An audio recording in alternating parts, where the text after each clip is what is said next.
Hello, welcome to Agency Download, where we discuss industry insights, expert stories in the advertising and marketing space.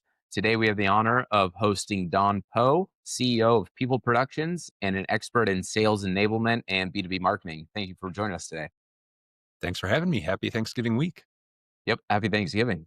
Awesome. Well, I'd love to just start really with sales enablement. What is it, and how do businesses use sales enablement to improve their business function? So, sales enablement is a term that some people have heard and other people haven't always heard of it. But if you think of what marketing does, sales reps need to be part of that continuous buyer's journey that the customers are facing. And so, within your company, you've got like the sales team and the marketing team, and they don't always get along with each other. But the customer doesn't care. They want to have a good sales experience as they go through. Now, every company doesn't have sales reps, but when it comes down to it, sales enablement helps continue what marketing is doing and taking it into the sales rep field. So everyone defines sales enablement a little bit differently, but I have a kind of like three pillars of how I think of sales enablement. One's the philosophy, one's engagement, and one's training. The third one's training. So on the philosophy side, it is that experience that we want the customers to have. And so, people work with marketing agencies, but then sometimes the sales reps aren't involved in that conversation and the materials they make, they're kind of doing their cowboy thing and not having the right kind of materials.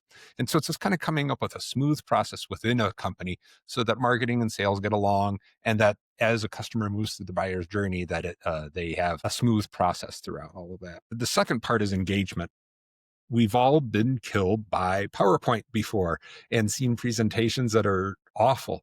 Um, and so when a sales rep's there, they need to have a different kind of approach, not just showing a PDF or something like that. So we want to make sure that the sales reps are nimble. They can be effective at what they do. You need to give them some flexibility, but also work within messaging and within the bounds that a company has. So creating sales tools and so on, interactive guides and ROI tools and things like that so that a customer can have a really rich conversation and not just be like, hey, look at our website. It's the same thing you've already been looking at all this time. The third part is really kind of on the internal side. It's training. Whether a company has a sales methodology or they don't, the sales reps need to like really understand what their product is and how to sell it. But also they need to know how their part of the process exists in a wider part of the sales ecosystem. So like what deals are going on right now? What contracts do I need to have signed? What does the whole buyer's journey look like for my customers? What are competitors out there doing? All those kinds of things. And so you really need to make it so that the sales reps are well armed when they're out to go have conversations with customers. Yeah, absolutely. Yeah, I think that the training aspect is huge because if you don't have a good training, then it's hard to have consistency, especially as you bring in new salespeople and everything else. And then oftentimes it's really just misalignment between marketing and sales, right? Which creates division and issues. And it sounds like you really bridge those gaps, misalignment between the marketing and the sales. And I think where a lot of agencies and marketing firms go wrong is they don't think about the sales process, which is what I think you guys really highlight and focus is making both those work together. Do you have any examples of kind of what's a highlight, something that you guys have done in the past? You don't have to name names or companies or anything like that, but how has that the three-step process really created like monumental shift and change for a company? There's all sorts of different approaches this is played out, and this can be answered in a couple different ways. Sort of real basic way, people use SharePoint or Dropbox or Box or something like that to just put materials out there. But it can be really tough to find what you're looking for when things aren't really kind of organized in that kind of way. So we think of it kind of as a content graveyard sometimes. There are different platforms out there that make it easier to sell and organize your content. I kind of think of it as having different front doors. So if you think of like SharePoint or something like that, oftentimes your box, those are organized by folders. And so if you're presenting to a customer who's like a surgeon versus a nurse versus like a purchasing board, um, you're going to want to get at your content in a different kind of way. You also may want to get at your content based on the portfolio, or you may want to get it based on, say, I do a lot of medical sales. This is a world where there's a lot of sales reps and out there. Other fields have sales reps too. But so maybe a different kind of question you'd ask is like, what's the disease state? Is this a cancer? Are we solving for leukemia? Or, what is the kind of thing we're pitching about today? And what does my customer need to hear about it? So if you were to like just look at folders, like who are you presenting to? Where are they in the buyer's journey? If you look at it just by how the customers, what they need to know, your content can be kind of disorganized as to how you want to find it. So I think of having different kind of front doors in to get to your content can be a really effective way to start those conversations, instead of like, if marketing just has everything like, here's all your PDFs, here's all your videos, here's all, your PowerPoints or something like that, that doesn't really help a sales rep know what they need to present at any certain time. Yeah, So because that's each one piece of way. content really defines or maybe resonates with a different type of buyer persona, or a different salesperson may be able to resonate better, explain better different types of piece of content or different part of the sales pitch. We see that a lot we can relate to that a lot in the ad environment. I think a lot of people are very familiar with is that you test a lot of ads. And the reason you test a lot of ads is because ad one may resonate with this specific buyer. Ad two may resonate with a different portion of your population that you're targeting. Ad three, a different one, right? And that's why you keep testing different ads, because each ad, I think, pulls in a different audience. And I think people don't realize that, but it's the same process. It's the same fundamental principle, probably in the sales cycle that you're talking about, which is that this piece of content or this piece of sales material will resonate better with buyers. Do you kind of experience that? Do you think that kind of is a similar system, or how it kind of plays out in your guys' world? Yeah, because and looking at some of the work that you've done and the people you've interviewed in the past before, it's kind of more on a B2C kind of world where, in a way, if your demographic is someone who's 20 to 60, who could be someone about to retire or someone about to go into college, you have to have a message that is universal to a degree in that kind of way. Or you just have an ad that kind of targets one and kind of ignores the other, for an instance. Now, in the B2B world, there's a lot of similarities to that. You can still have a buyer's journey, but generally your market that you're targeting is going to be a lot smaller. If you're trying to sell a taco, you're trying to sell that taco to everyone in the world. Whereas if you're trying to sell like a new way to suture or a new kind of medical device or something like that, that your target audience is a lot narrower. So it's a lot easier to be specific to who you're talking to. And I think that's maybe one of the things that makes this kind of really B2B marketing a lot more interesting and fun, is you can get really much more laser focused in how you message and how you target. So if you lay out that buyer's journey from like early awareness to consideration to evaluation and even post sales training and stuff like that, kind of that inverted triangle that we're all used to seeing, you can get that triangle can be a lot more specific in each one of those stages. Because of that, you can then target like different demographics in a much simpler way, instead of just kind of, not that B2B or B2C is kind of spray and pray kind of approach. But when you know that your sales rep is going to be talking to a nurse versus a surgeon, maybe the surgeon's kind of really more worried about efficacy, while the nurse is maybe more worried about patient safety or something like that. Depends on each product line. But that way you can, when you're presenting to those people, first in your marketing on your website and the webinars and the lead generation, demand generation you're doing, you can target kind of like those niches more specifically. And as they move through that buyer's journey, then what the sales reps are doing can also be much more specific. So one thing that is interesting when it comes to doing that kind of presentation, the sales rep often doesn't get to talk to everyone at the customer. We think of the sales rep getting to present to a customer champion. Now, that might be a nurse who's wanting a better way to monitor a patient when they're in the OR, or it might be a surgeon who's needing to do a better type of surgical procedure.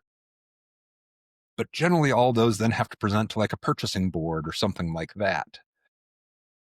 So sales rep is presenting to maybe one or two people in a small group who's like, I'm going to be the one who's championing this, but then they need to carry it out to other people. And so that's where customized content can really help in that sales process. Some of these things are disposables. Now, disposable could be something as simple as like a bandage or something like that, but that's something that everyone can really easily understand. Yep. Where there's also capital equipment, which can be really expensive and might have like a year or more long sales process. And so throughout that buyer's journey, you need to have different touch points to be able to communicate to them and keep them interested. Not only your customer champion, but also the people who are maybe the deciders, the administrators who are going to have to pay. And so that's where things like ROI calculators and really rich conversations that those sales reps can have can really be helpful, because the surgeon may want your product, but then they're going to have to go to, because it works better. But then they're going to have to present it to someone when the sales rep's not there to show how it'll have less days in the hospital or less readmittance or less blood loss or whatever. And again, I'm trying to keep on one track here for medical just so I don't like jump in my metaphors all the Sure. time. Yep. But so the sales rep can, instead of just having a generic PDF that says, yes, it's faster. Yes, it's better. There's sales tools that the sales reps can use out in the field where they can say, how many hospital beds do you have? How many times do you do this procedure? What's your readmittance rate? How many blood transfusions do you need to do? Blah, blah, blah, whatever kind of applies to this kind of specific tool that they're working with. And then they can say, great, based on your specific case, here's like how we'll reduce this. It'll be faster this way.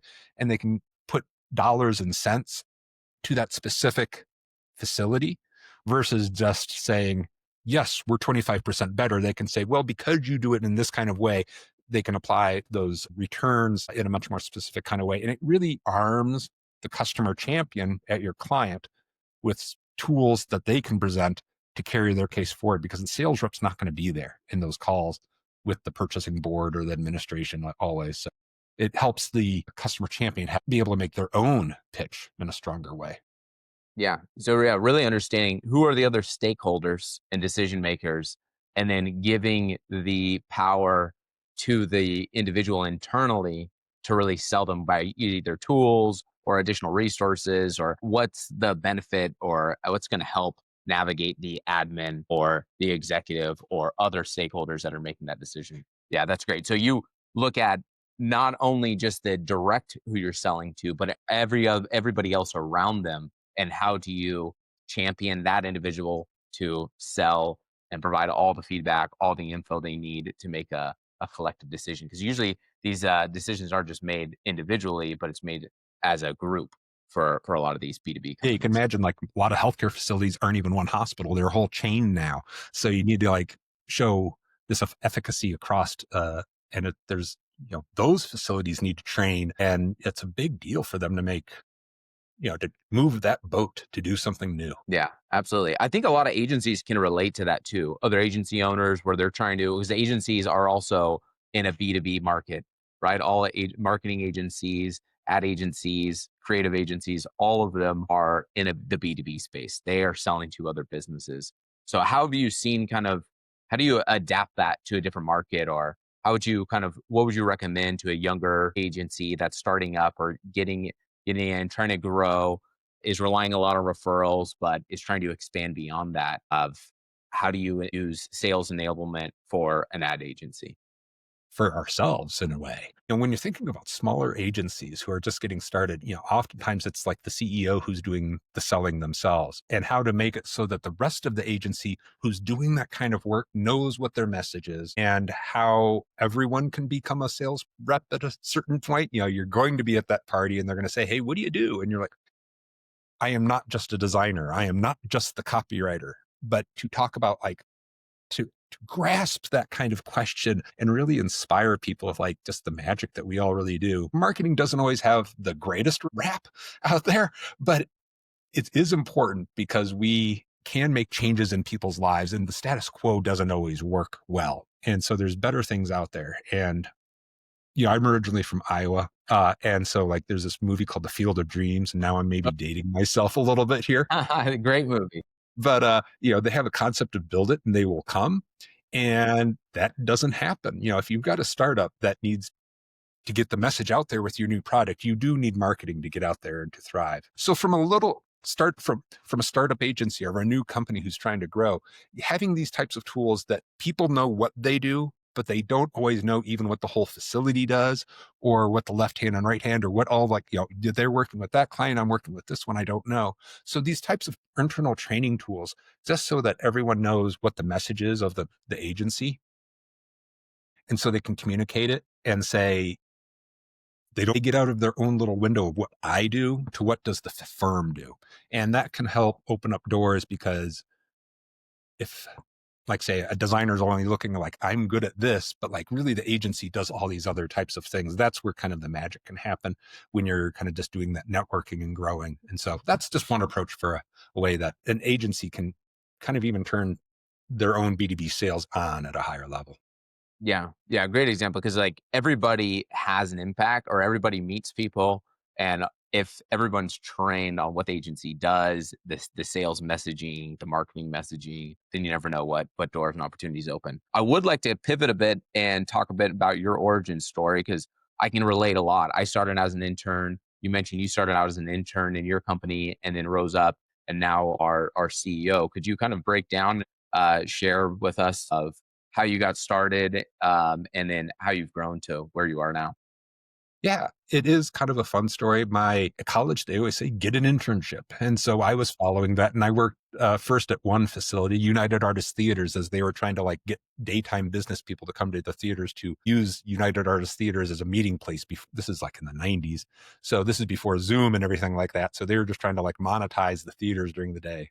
Anyways, after that internship, I was part of the program at my college, my University of Colorado in Boulder. And they had my resume just in their kind of typical pile.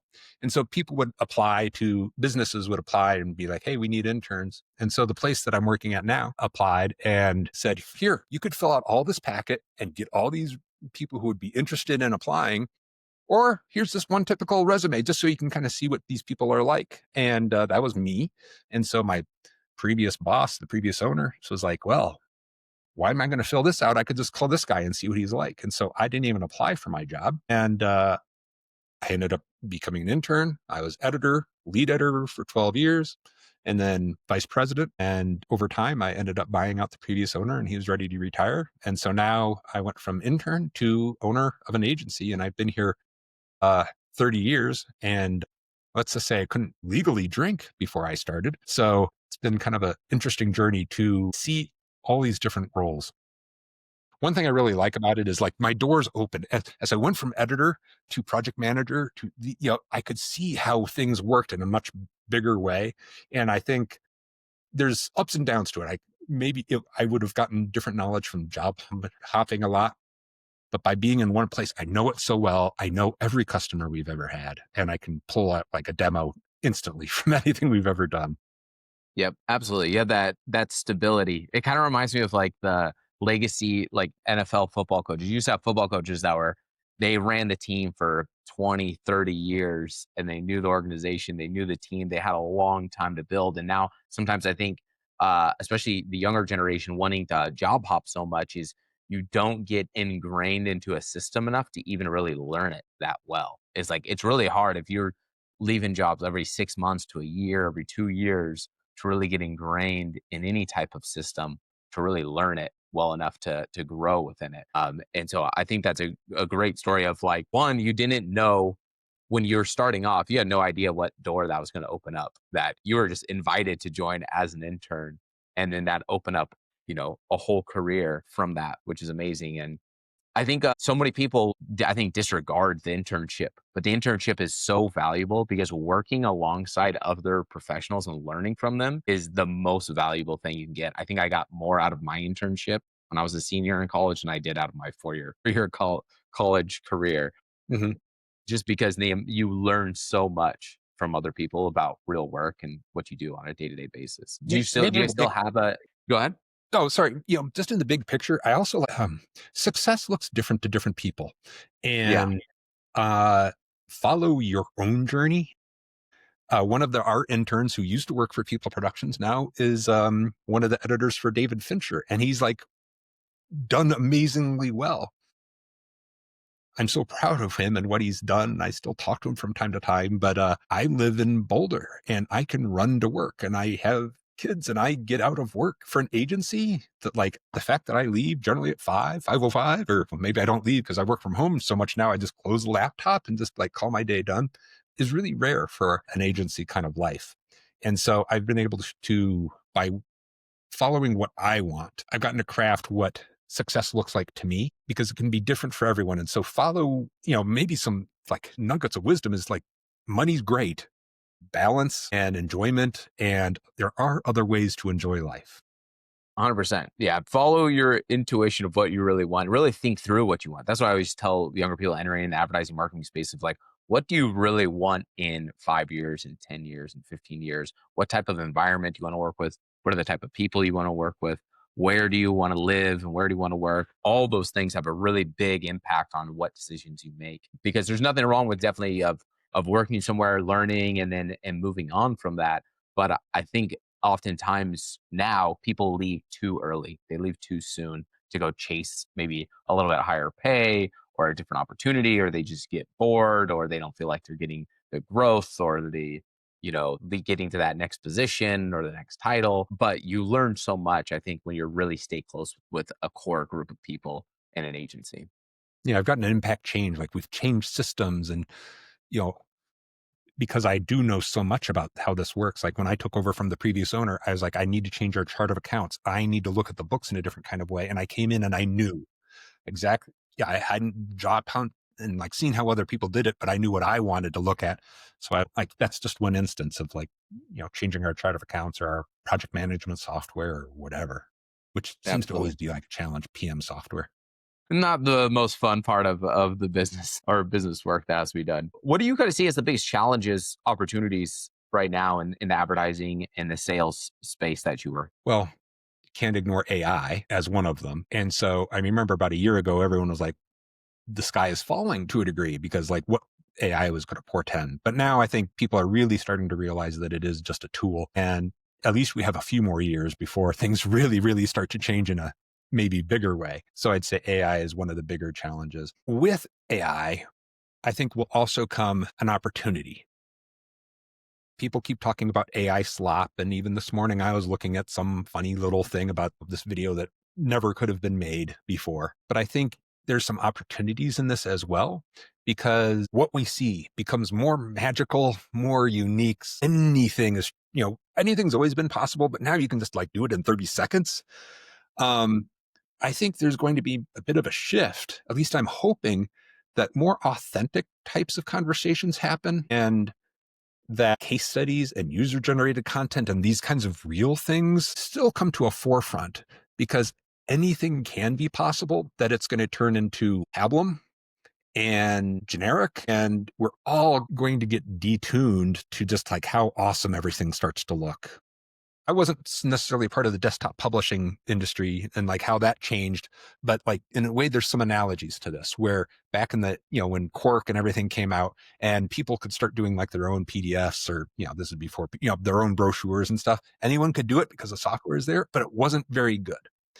And Right. so I think that's in a way the opportunity here is that as everything starts to get looking really good, does it have meat and substance?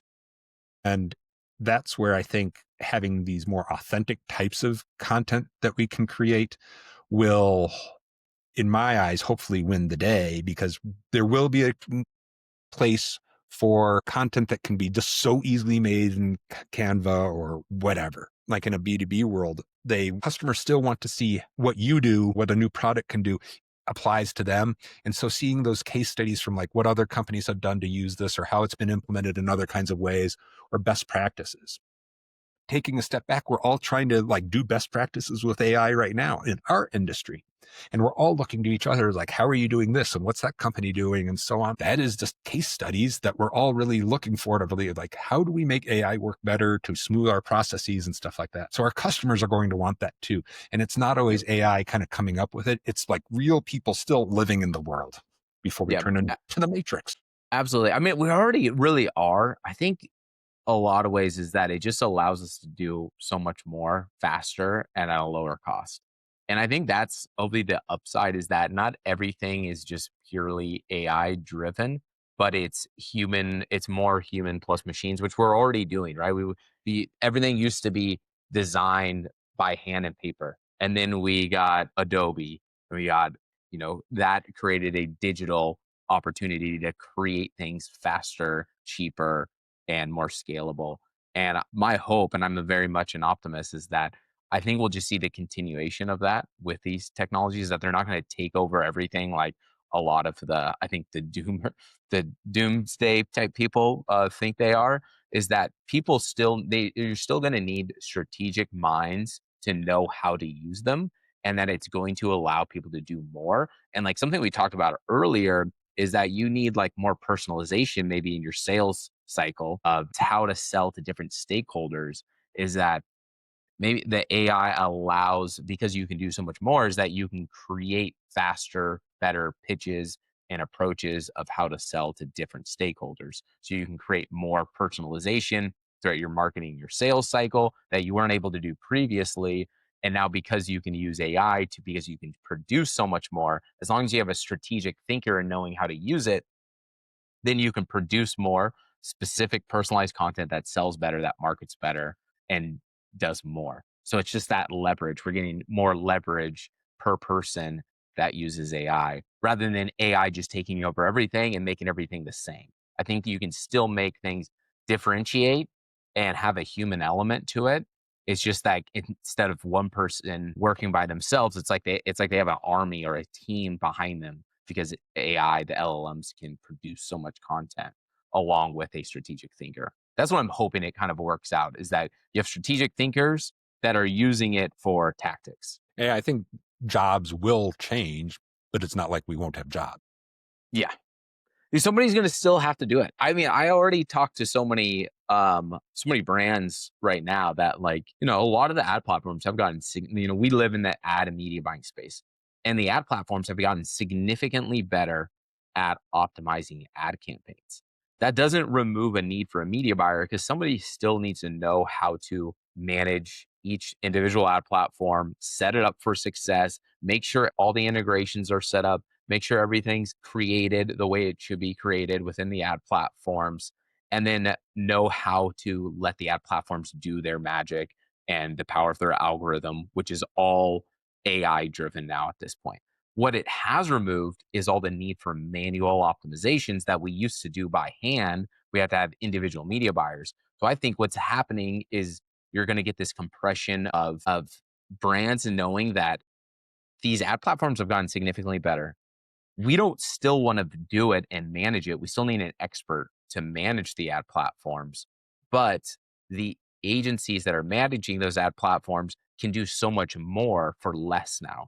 And so I think we'll get a compression in cost because of that, but we'll be able to do more, serve more clients at a lower cost, which is an economic improvement in efficiency. And I think that's just how I can relate to it, that I'm seeing in our industry, that I think is going to happen to a lot more industries, is that you're able to do more, and you can serve more clients for less, which means lower costs for businesses, which helps the whole economic engine work better because they're spending less on marketing and they can spend more on something else. So I think that's kind of the direction I see, at least in our industry, going. It is interesting because every year we hear that every company has to do more with less. Yeah. And I see it on our client side as well, where not that they're just checking boxes to get content made, but they don't get to do the full loop to look back to like what worked, what are we going to do next time? Because like they're always having our clients are a lot of our clients are having to race to keep up with kind of what they need to do for the next big product launch that they're doing. So they don't always get to look back and be like, what really worked really well. Now, sometimes they do. But I think with the kind of analytics that we can look at, like kind of like what you're talking about, the media buying and so on, as we can get more strategic, I would love for our clients also to get more strategic in that kind of way so that they're not always racing for the next project, but they can take a quick breath, and that AI will give us some analytics as to like, where did engagement points happen? What closed better? How did it work in Salesforce? What content led to higher deal sales, or, those kinds of things in the process that they have, so that we can work with them to understand kind of what worked better for the next project when we do get it. So I'd love for us to be able to use AI to kind of like be able to look at analytics, because the promise of big data was always there, but there was too much data and we couldn't analyze it. And so now that we can analyze it, I would love for us to analyze it more to kind of see what's going next. Exactly. That's what, and I think you just highlighted a huge opportunity that a lot of people could fulfill in service to, which is using AI for more analytical understanding. Because I think what I always look at is what do humans do well versus what machines do well. And I think that that is starting to bridge the gap where the LLMs are doing a lot of things that humans previously were able to do well that computers and softwares weren't. But we're still kind of have to make that division. And I think one thing is exactly what you said is more analytical understanding and breakdowns and explanation of drop off points, of taking all that data and synthesizing it into better understanding. Those are things that humans aren't going to do very efficiently that I think a lot of these AI LLMs can do once you infuse the data and then they can break down and explain the data back. And we're using that already a lot in terms of ad management, ad data, is that we can infuse and push a lot of our data in across multiple different ad platforms, and AI can read it and understand it, and then highlight things that we couldn't see because it would just take too much manual labor, too much manpower to go through all of the thousands of different data points. And so, how do you use that now, like you're saying, and infuse that into your sales cycle? Mhm. Of understanding where's the drop off points, what was the piece of content that had a big impact on the purchase cycle, all of that. I think that you're highlighting a great opportunity. I think a lot of people could capture and run with. One thing I could see maybe changing in the future, I'm changing topic here a little bit, the RFP process, which a lot of us have to go through. Now, sometimes it's great when you have an existing relationship and you can talk to your customer about kind of the details in the background and you can really provide a solid concept on a pitch for them and so on. But we also run into RFPs where it's all done. This is more through the government kind of things when we see like bid nets and things like that, where you have to submit all your questions. All the agencies who are competing submit their questions and we all get the answers back. But it's a really way to operate on the agency side without having any kind of conversation with the customer. Now, you always feel like there's going to be an agency that's already working with them, who's the incumbent, who already has a leg up because they know them and all of this. But change can be good for projects. It's okay to change vendors at times. We do it and they do it. It happens and you get new, fresh ideas and kind of a new energy behind projects. But that RFP process where it's all done just through Q&A, you really are bidding and pitching like with both arms tied behind your back so that you can't really provide good strategy. You can just kind of say like, this is what we've done before, but you can't really give that new customer any true ideas based on like real information because the process is so brick walled and I get it. It's tough for those, even when I'm trying to get a new vendor and I don't talk to but I do have conversations. I don't do it all through email. Just a conversation is so much richer than just doing it through Q&A over email. So please Yeah, let us talk to you. yeah. I think that the challenge for a lot of brands is mattering on how big they open up the RFP, right? Some brand they'll open it up and they'll get 50 to 100 submissions. We just worked on one recently, and we try to follow up with them, and they're like, we're overwhelmed with how many RFP submissions they received, and so they don't even have the time to meet with everybody. So I think that's probably part of it. Is how do you synthesize the RFP process to narrow down your top 10 list, your top 20 list, so you actually can have a conversation, because that's really where you differentiate. Because a big part of a working relationship and a partnership is, can I work with somebody? 'Cause you're working very closely, even with a partner after, an RFP and choosing an agency, you're working very closely, like almost an employee relationship. It's Hmm. next, that's probably the closest thing to it, is an agency partnership, because you basically work within or an extension of a marketing team.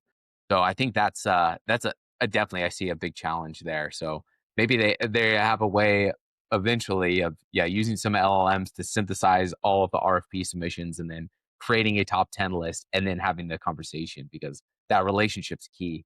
of deciding of who do I actually want to work with on a day-to-day basis is going to be a big deciding factor. A lot of the RFPs do say that they will have that short list and you'll get interviewed, Yeah. but I don't know how much that happens. Yeah, yeah. There's always the ideal plan, and then what works out is something else sometimes.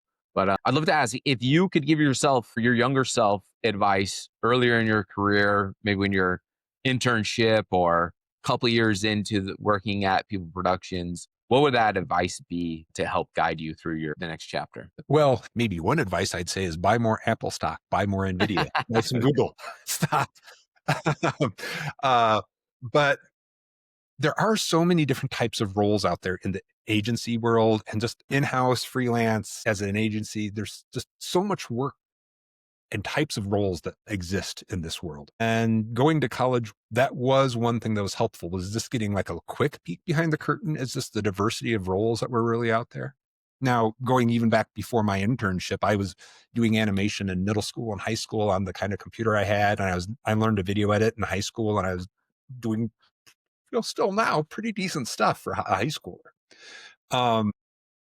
So maybe I was almost too laser focused on what I wanted to do versus kind of like allowing more of those different types of things to happen to have those different types of experiences. So maybe that is one reason to job hop a little bit early on, is to like get your feet wet in different things and experience just like what it's like to be in house, what it's like to be an agency, what, all these different types of things. How does this company do it?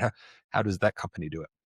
But then, yeah, maybe settle in and kind of start to dig in at a certain point. So maybe, yeah, experiencing a lot more of the world early on. I love to travel, but maybe I could have jumped jobs a little bit more just to kind of get a little bit more diversity. And then networking is so important. Who you know really does matter. I've always been a nice guy. I'm a Midwesterner. It's just in me to be nice. But so I don't begrudge like any burned bridges or anything that I've done.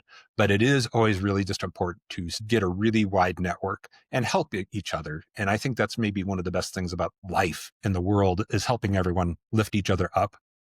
And so just kind of taking those opportunities to volunteer more, to do different kinds of things, and just kind of get a wider net of people earlier on would have been a really interesting kind of, uh, in a way, I was so laser focused on what I wanted that I think maybe I would have been better just doing more early on. Now I do more now, but I think I could have done more diversity early on.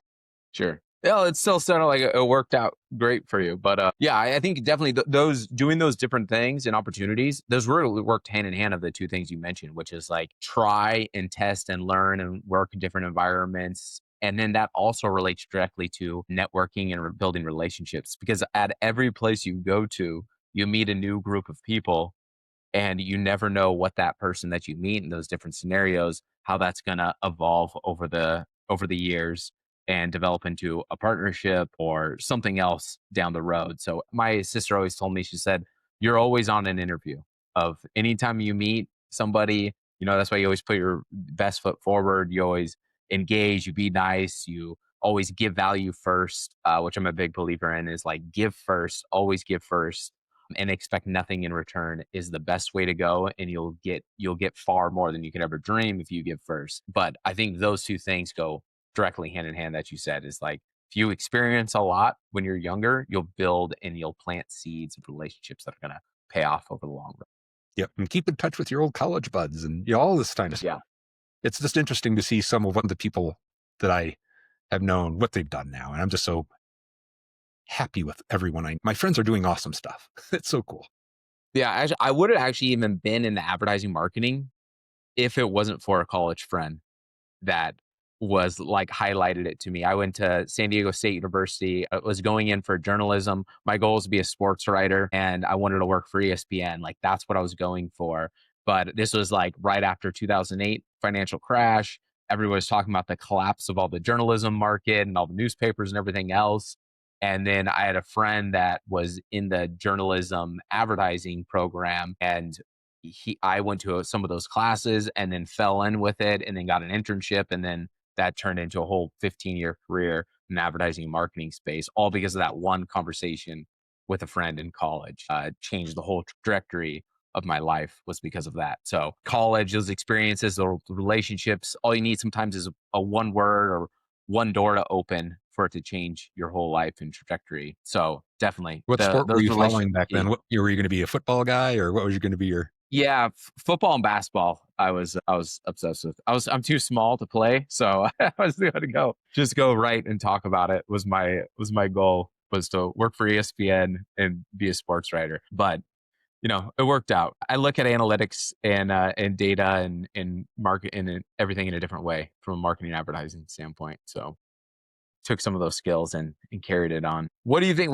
Keeps you excited and motivated in this current stage and in marketing and advertising now? I love the puzzle. I do care what I work on. I want the world to be a better place. And so I want to put my efforts towards good things, but I do really just enjoy just the diversity of types of work that I get to work on in the B2B world and the kind of things that I get to experience, like whether I'm working on a new surgical robot or I've gotten to go in and look at like the ice cores that they pull from Antarctica. These are just crazy things that I get to see and learn about. And you went from sports to marketing. If I was maybe like 3% different, I'd be an engineer myself. And so I just love seeing all the innovation that's coming out and what's new and what's next and how just the world is improving and getting better and putting every marketing project is different in my eyes.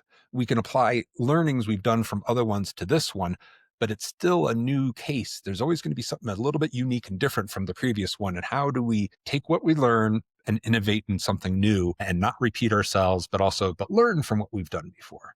And so that kind of always having to put the puzzle piece together with a new person, with a new team, with new technology, with a new competitor who we're dealing with out there, that we need to help our customer with. This agency client we're working with is really collaborative. This one's more standoffish and just, or whatever.